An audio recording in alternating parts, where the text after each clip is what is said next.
Um, so as you can see, the next kind of presentation is from the Philanthropic Foundations. You've heard very much from Zhao Li about the whole vision and the impact and the value for research. You've just heard about from Nancy about the value for government agencies and for the value for statistical agencies and data producers.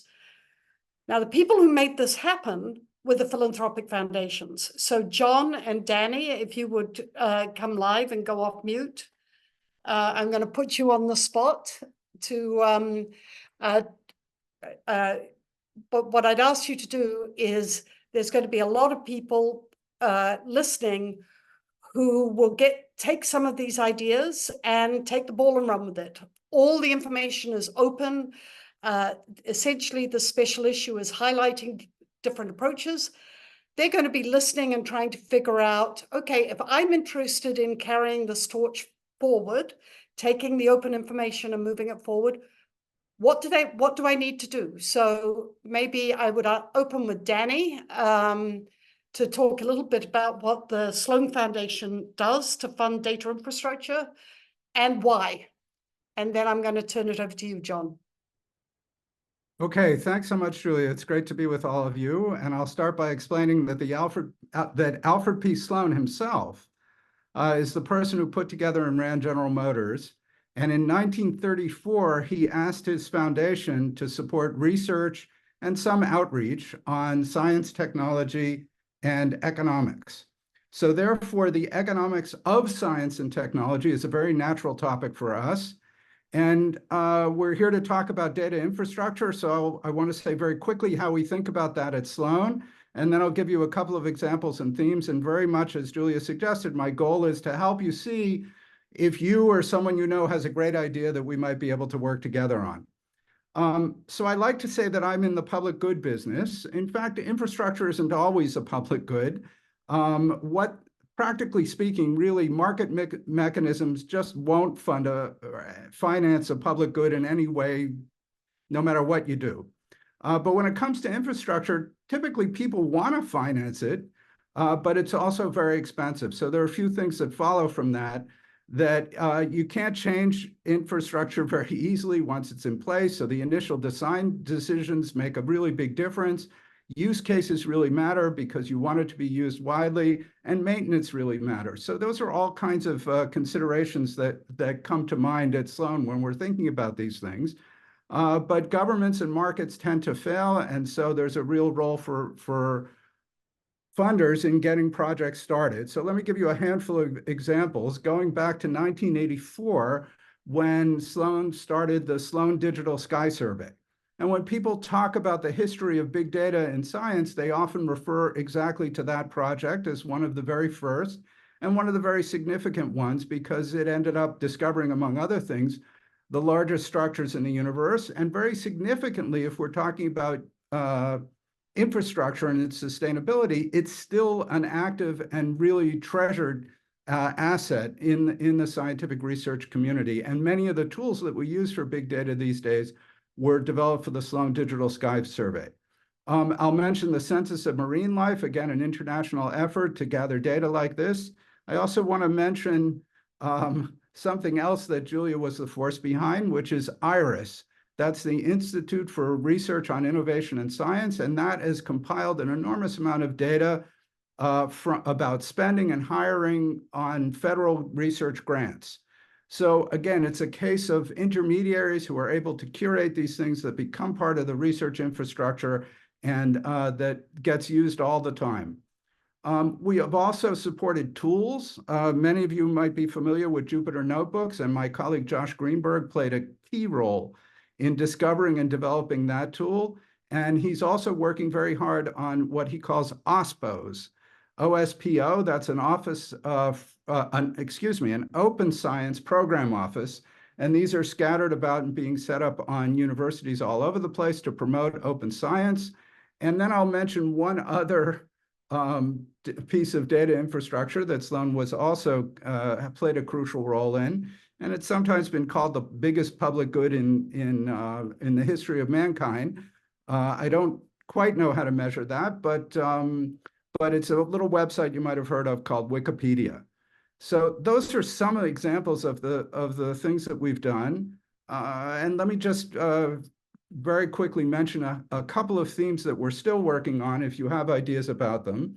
So related to this example of Wikipedia, very interested in the value and the uptake of open science. And in fact, I see one of our grantees, Abhishek, who's here and has been working on this. And so that's a theme that we're definitely interested in. Again, going back to this economics of science and technology. The mathematics of privacy is something that we're interested in. And I just urge you to think a little bit about the difference between reference data and sampled or private data, because the economics of those are a little bit different. And finally, I'll mention the social engineering of this kind of infrastructure and how you can make it sustainable. Going back to the example of the Sloan Digital Sky Survey, how you can do that so that things are freely available, but maybe initially not too freely available, how you can turn things into a club good. There are lots of ideas like that that we need to explore, and all of that is part of data infrastructure. We're very proud to have been part of this work on democratizing data, and that fits very squarely under the first theme that I mentioned of trying to value and understand the uptake of open science. And we're always looking for other good ideas along these lines, and either along these lines or completely new ones if you've got them. There's information on our website about how to send just a very brief letter of introduction. And I'm sorry, not a letter of introduction, a letter of inquiry. And so you're always welcome to send a page or two like that. We actually read them all and we'll get back to you. So that's the Sloan Foundation. Thank you ever so much, Danny. And now we're going to, and I'm going to say that the Sloan Foundation made a huge difference in all of these projects. So you can look at it as a real inspiration for seed funding. So John, can you answer the same question? And then Stu, I'm going to turn to you to close out this session. And any questions can go into the Q&A. Sure. Thank you so much, Julia, for having me. I think you're too generous with your praise of the funders. I mean, it's one thing to kind of check. It's another thing to be the builder and the originator of such an important idea and opportunity for our space. So just huge credit to you and your leadership for bringing this to bear. Hopefully you all can see my screen. I'm going to go quick and try to get us back on time. I'm going to share just a bit more about who Overdeck is, what we support and why, and a few lessons that we had from the work of democratizing data. So at Overdeck, we are seeking to provide all children with the opportunity to unlock their potential. And we do that by grant making that focuses on innovation, on building evidence and growth opportunities in order to scale cost-effective programs and accelerate academic as well as socio-emotional outcomes. We fund efforts both inside the classroom and outside the school, in early childhood, in STEM education, in tutoring, in ed tech, and in teacher professional learning. And we do all that with a strong core belief in the importance of evidence in learning. At Overdeck, we have a portfolio called Data for Action, and that's a portfolio that supported this work originally with Julia and with the Coleridge Initiative. And so a part of the focus of this portfolio is really how do we use data to empower different key stakeholders in the education sector to make impact-driven decisions and cost-effective decisions that advance those academic and social-emotional learning outcomes. And we're thinking about investing in research studies very often, but we also focus on funding core infrastructure for producing, integrating, and making data accessible to a variety of key stakeholders. And that includes researchers, that includes districts or LEAs, that includes parents. So we funded a variety of initiatives or portals, platforms that are bringing data together and making data more accessible from creation through dissemination. And you'll see like the work that Julia has led and democratizing data really embodies these like set of criteria that we think about for when making investments. One is about having a clear value proposition. That means understanding what the use cases are, having a clear grasp of the challenge, investing in teams like teams that Julia has led, that have the skills, experiences, relationships, and determination to actually see through significant change. Because we know that these types of challenges aren't one-off Band-Aid solution challenges. These are challenges that are systemic collective action challenges that require a good deal of coordination. We look for things that are scalable, that and founders that have the vision for taking an idea and bringing it to sizable, significant, sustainable impact. And then we look for areas where we as a funder can truly make a difference through some form of additionality. And when we look at this project, and I'll close with this, there's a couple of key takeaways that we have about the ingredients for success that are really true across other projects that we've supported. One is the importance of empowering or like enlisting members of the community. And I think this work did that beautifully with the Kaggle competition and getting data science that contribute, and then hosting a series of events that just like really brought the work to life. I think a second is the partnerships, and clearly, I mean, as evidenced on this call already, the strong relationships with agencies, as well as the building relationships and inroads with the publishers is so key. A third being pilot to replication. We would really like to proof of concept something, understand how it will work bugs out, continuous improvement through one or a few individual sites or instances before replicating and scaling the tool. And then finally, just the power of design and just like how important the dashboards were, the compelling data visualization, how that really is the turning point and what puts over projects or different tools over the edge. So just again, thank you so much for giving me a platform to sing your praises, Julia, because I'll do that for more than 5 minutes, but I think we have to move on the schedule. And I'm just couldn't be more proud that Overdex's been a part of supporting this work.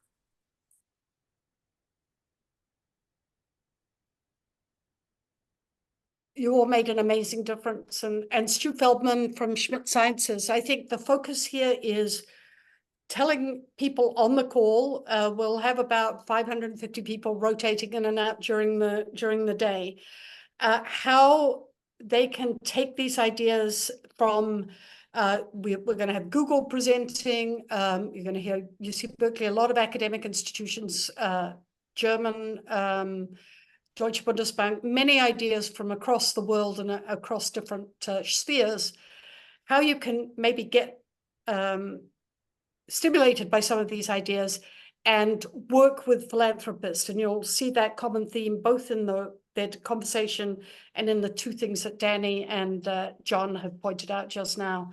So Stu, please inspire the listeners about how they can take this forward with Schmidt Sciences. Well, I don't know about inspire, but I'll at least try singing a little bit. Schmidt Sciences is legally a new organization, started in February, but we continue a large number of initiatives begun under an earlier banner of Schmidt Futures. And basically, we take as a given that much of new science, much of new technology is driven by the new capabilities of producing and analyzing data. AI is the obvious driver today, but software, data provision, data analysis are all utterly crucial. We're very proud to have helped Julia get going on some of her major work, which I am amazed at the number of states and that have participated in sharing very sensitive data properly. So my hat is off to Coleridge and its ongoing impact. We helped fund the start of that. In general, we fund a lot of postdocs. We fund a lot of significant research projects. The default setting on any of the grants we give is that the data and results should be as open as possible. We don't support work in healthcare and biomed, so HIPAA is not usually a bar, and it's mostly the expectation that people will share. I will mention that, for example, we have a lot of work coming up in astrophysics, including funding what will be 2 new survey telescope instruments. The expectation is that the results of the surveys will be available within minutes, not within weeks. And the delays are because there's a lot of serious post-processing that has to be done after the photons land. And we're talking about streams that will be terabits a second in some cases. And we will assist the distribution of such information. But let me just thank Sloan and for the amazing impact they had through the Sloan survey that Danny Goroff mentioned. That was utterly formative in changing the attitude of astronomers. And so the fact that data from observatories are not the private property of a single astronomer, as it was last century, has shifted totally. Thank you. That is a culture shift that was initiated probably by or pushed hard by Sloan. We are proud to help push it much further on open is good. We're supporting large-scale pipelines, 10 software engineers writing a code for doing astrophysical data extraction from the new Vera Rubin telescope going live in Chile next year. NSF funded the bottom layer of the software. We're funding another major layer above. And this is something that has to process raw data of 20 or 30 terabytes a day when it's going. So scale matters. We support the software, we support the data storage and such as needed. In climate, another big area, at the very small end, we continue to support the work of Ralph Keeling, continuing the CO2 and other gas measurements in the atmosphere. This is very small data. It's a couple data points a day, except it's the only data we've got that goes back more than 70 years saying what's happened to the atmosphere. And we happily continue supporting what you might say is the most boring research work around. Somebody opens a flask at the top of a mountain and then pushes it into an instrument. However, a footnote doing all of that very carefully and doing it absolutely regularly is what provides the pulse beat. At the other end, we have a bunch of projects coming where we're going to be doing or improving large-scale climate models. We support a climate model at Caltech. We support a number of other efforts. These generate huge data sets, how to analyze, how to extract, and how to make them usable by researchers, not huge institutions, is part of our ongoing drive. Let me mention, however, if I might, the Schmidt Ocean Institute, which runs a research vessel and brings oceanographers on board to do serious science. We insist that some of the basic parameters of the work they do gets committed to open source databases immediately, like we uploaded off the ship for them. And other data they collect are expected to be open very quickly. And that's a requirement of using our infrastructure. That is fantastic. Thank you so much, Stu. And for the next 10 minutes of the lecture, come back another day. I may not be inspiring, but I am enthusiastic. Thank you, George. Thank you, Stu. Thank you so much to the philanthropists, and I hope that you'll be open to some of the ideas from people in this audience. So thank you so much. Thank you.